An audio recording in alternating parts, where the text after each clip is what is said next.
Oui, monsieur le maire, madame l'adjointe, il ne vous échappera pas que j'ai une appréciation différente de la vôtre. Monsieur le maire, mes chers collègues, vous connaissez sans doute l'histoire de l'homme qui tombe d'un immeuble de 50 étages et qui, à chaque étage, dit pour se rassurer « Jusqu'ici, tout va bien ». Eh bien, avec ces quelques feuilles, vous réussissez encore une fois à clamer tous en chœur pour vous rassurer que jusqu'ici, pour les écoles marseillaises, tout va bien. Et elle est longue, cette dégringolade des écoles marseillaises. Depuis des années, nous vous disons que vous avez abandonné les écoles et l'éducation, que nos écoles sont dans un état lamentable, que les parents d'élèves comme les enseignants n'en peuvent plus. Depuis des années, nous tirons la sonnette d'alarme sans que cela n'émeuve grand monde. Depuis des années, nous prêchions dans le désert jusqu'à la lettre ouverte d'une enseignante marseillaise et la parution de la une de Libération qui titrait que nos écoles étaient devenues la honte de la République. Et qu'avez-vous répondu à l'époque? Que tout allait bien, que c'était un mauvais procès d'une presse que personne ne lisait et qu'il ne fallait pas s'inquiéter car, je cite Madame Casanova, « il ne s'agit que d'un robinet qui fuit ou d'un carreau cassé ». Et finalement, passé le déni, passé le mépris, passé le tout va bien, ce sont des dizaines de délibérations qui sont passées dans l'urgence pour des problèmes de sécurité incendie, de dératisation, d'isolation, de toits qui fuient, de chaudières qu'il faut remplacer. La ministre de l'Éducation de l'époque a dû débloquer en urgence une aide exceptionnelle de plusieurs millions d'euros pour venir au secours des écoles marseillaises. Voir l'État se substituer à la première mission d'une mairie, celle de construire et d'entretenir nos écoles, c'était du jamais vu. Et puisque tout allait bien, vous avez surtout dépensé votre énergie à le communiquer, à mettre de magnifiques panneaux devant chaque école pour faire savoir que Marseille modernise ses écoles et que tout va bien. Modernise. Quand on connaît l'état de nos écoles, il fallait oser, eh bien vous l'avez fait. Et puis, fidèle à vos habitudes, vous avez présenté des chiffres pharaoniques, remontant au calendrier grec pour faire gonfler l'addition à plusieurs centaines de millions d'euros pour nos écoles. Et vous y êtes presque arrivé.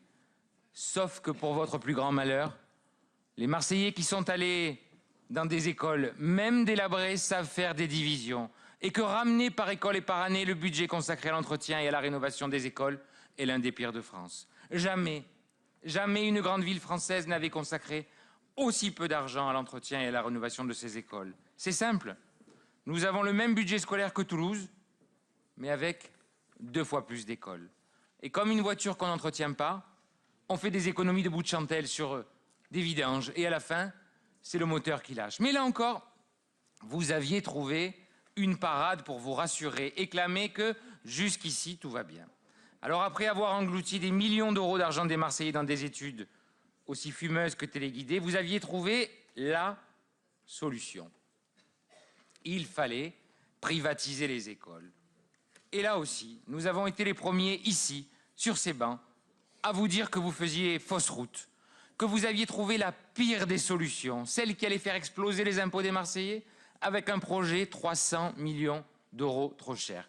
Un projet de PPP qui allait détruire des centaines d'emplois dans le tissu économique marseillais en favorisant les travailleurs détachés et les multinationales du BTP. Et surtout, un projet de privatisation qui allait menacer l'enseignement public en faisant des écoles et leurs fonciers la propriété de Bouygues, Vinci ou Eiffage.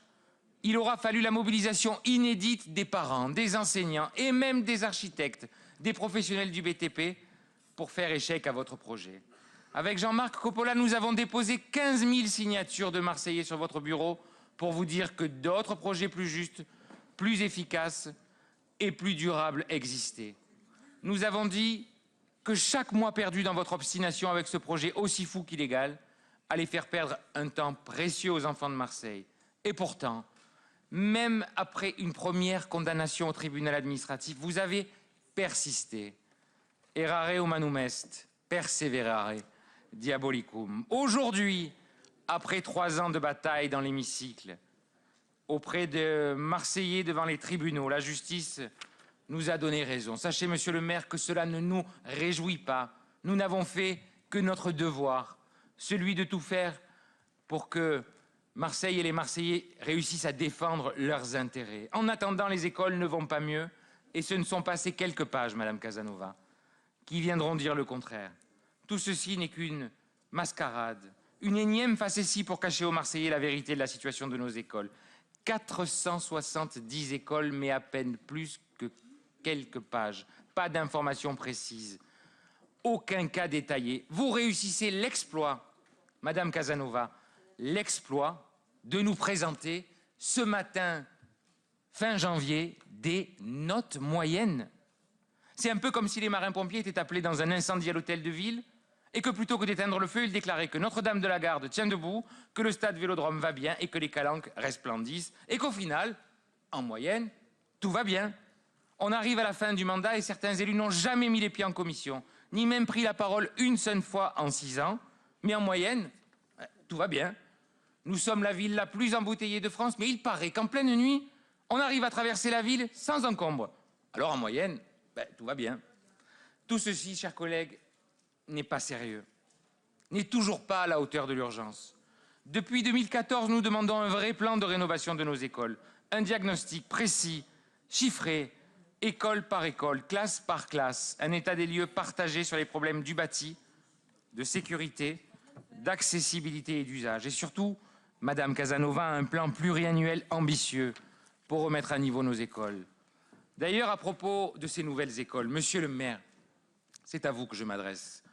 Un dernier mot pour vous parler de l'école Ruffi, dont les parents sont devant l'hémicycle ce matin. Au dernier conseil municipal, vous avez pris la décision de revoir la carte scolaire pour priver ces enfants du 3e arrondissement d'une école neuve qui leur avait été promise. Vous avez fait le choix de laisser vides des classes neuves et modernes et de laisser des enfants dans des préfabriqués. Je veux vous dire que nous n'acceptons pas cette décision. Je la considère injuste, illégale. Et c'est pourquoi je veux vous informer ce matin que j'ai porté un recours devant le préfet de région pour faire annuler cette délibération. Monsieur le maire, les enfants du 3e arrondissement, qui sont parmi les plus défavorisés de notre ville, ont besoin, peut-être plus que d'autres, de conditions dignes pour apprendre à lire et à écrire. Nous ne laisserons pas tomber ces enfants parce que nous croyons en la force de la politique. Nous savons que cette situation, comme celle de nos écoles, n'est pas une fatalité. Et d'ailleurs, la première délibération qu'une nouvelle majorité de gauche prendrait au printemps prochain serait de rétablir la justice et d'ouvrir Ruffi à tous les enfants de l'ancienne, à tous les enfants, je sais que ça vous fait souffrir, à tous les enfants de l'ancienne école, et de montrer qu'enfin, l'école à Marseille peut et doit redevenir une priorité. L'avenir de Marseille, mes chers collègues, c'est pas forcément dans cet hémicycle qu'il se joue, c'est à l'école qu'il se joue. Je vous remercie.